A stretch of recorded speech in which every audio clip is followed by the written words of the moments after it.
So this is the top round London broil. I think this one is a bit thicker than I normally get, but I got this at Giant at $5.99, which was a really great price. Here are your three ingredients: the forest spice, which I just throw in a bottle, apple cider, and Worcester sauce. You need a nice tray and a lid. Obviously your knife, a nice cutting board. When you cut your meat, you have to look at the grain of the meat. So you always want to cut with the meat. So if you look at this, there's my grain. You see, it's going like this. You never want to cut against it. You're not going to cut like this, because that'll be terrible biltong. You want to cut with it so that someone can easily take a little piece with it. So just look at your meat and you naturally see the grain, how you need to cut it. So you want to cut with the grain, as I said, and I'm going to do them at about this thickness. Maybe that's just about an inch. So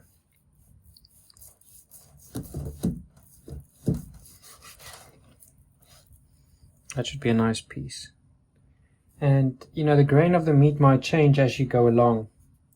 So, but for the most part, I'm going to go this way.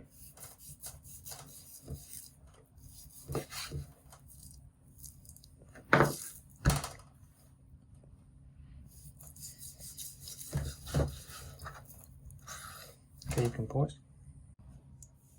Alright, so I'm through with two of these. You don't need to take off the fat on ones like these. The fat has a lot of flavor, so you can leave any fat on that you find. But yeah, that's a lot of meat that we have over there. Okay, so now I'm going to show you how you start seasoning everything. First, you're going to start with your apple cider vinegar. Not too much, because it'll make the meat very sour. So rather not too much than too little, like that. That's for the base layer.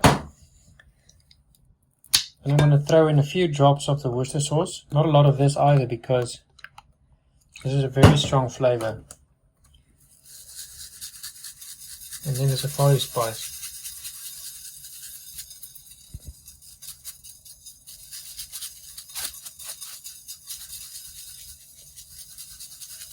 Okay.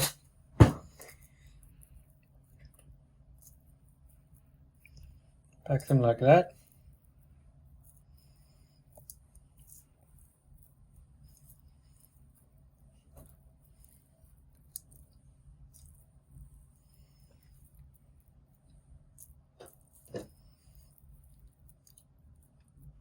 I'm going to start with the second one on top. Second layer on the top of this one. Bit of Worcester sauce, a few drops. 𝗚𝗲𝗍𝗶𝗲𝗍 spice.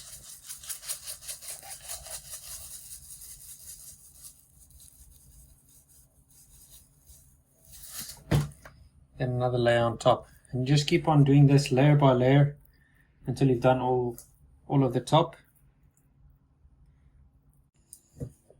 Alright, so now I've done everything. I'm going to close this up, and this is going to go into the fridge for 24 hours. This is my food dehydrator. It's got a lot of different settings for temperature, but we're going to leave the temperature off, and all we're going to do is we're going to turn on the fan. This fan can go for 26 hours, so every 26 hours you need to come and reset it again. But definitely you never ever want to put any temperature on it. This is the other stuff that you can make with it, but for biltong you want to leave the temperature off. It's got 9 different racks or shelves, I guess, and they come with this included, so each of the 9, so that you can put up your tomatoes if you want to make sun-dried tomatoes or stuff like that. But what I do is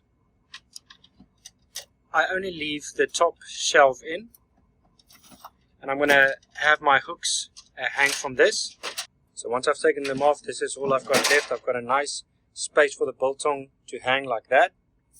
and then we've got a lid to keep everything closed. You get the ones that are see-through, so that you can see the biltong or whatever you're making on the inside. You can you can see it, but mine doesn't have that. But that's an even better bonus, that you can get like the one that's see-through. And I also buy this stuff. This is dishwasher friendly, because the juices are going to drip on this from the top, and you can just stick this into the dishwasher. So these things are great. I always put one at the bottom of the dehydrator. So here I've got my meat. I actually let it go for a bit longer than 24 hours. So I just use this lid as well as sort of my little platform. And then I have these hooks. This is what they look like. They're very strong, and you can put them in the dishwasher as well. Some people will use like paper clips and use the paper clip like that, but these are much better. They're sharp. You never have a problem of sticking this into the meat. So these are the hook that I use.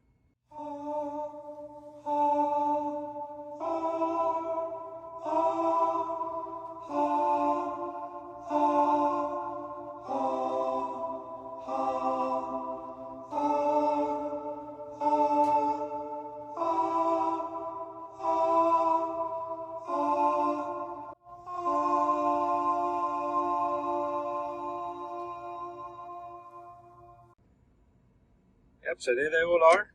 You can see there's a bit of overspill over here, but that is going to really help us with some of these. I might just space them out a little bit more evenly, like that. And yeah, then I'm going to turn on my dehydrator for 26 hours, and 24 hours. I'll take a different video every 24-hour session to show you how the meat is changing and how it's drying. I've got this little one in the front. That's going to dry first. But yeah, always make sure that you have no temperature on here. You only put on the timer. This is about 24 hours later.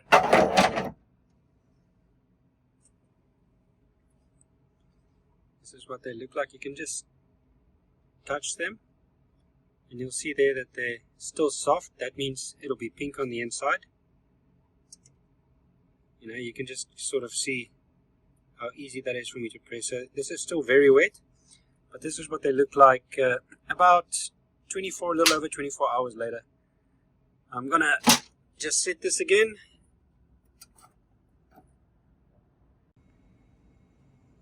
Another day later, this is what we have.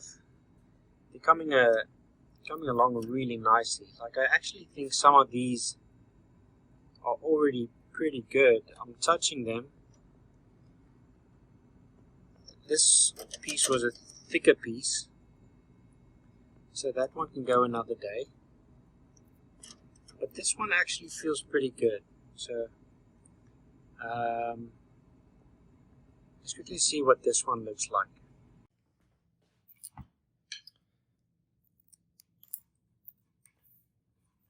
I've got my guillotine over here.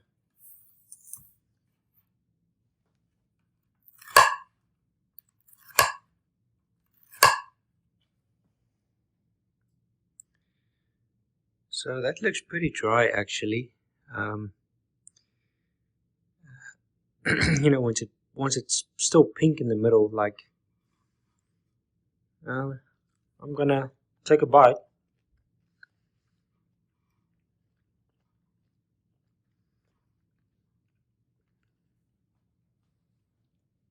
Yeah, I think that might go another half a day longer.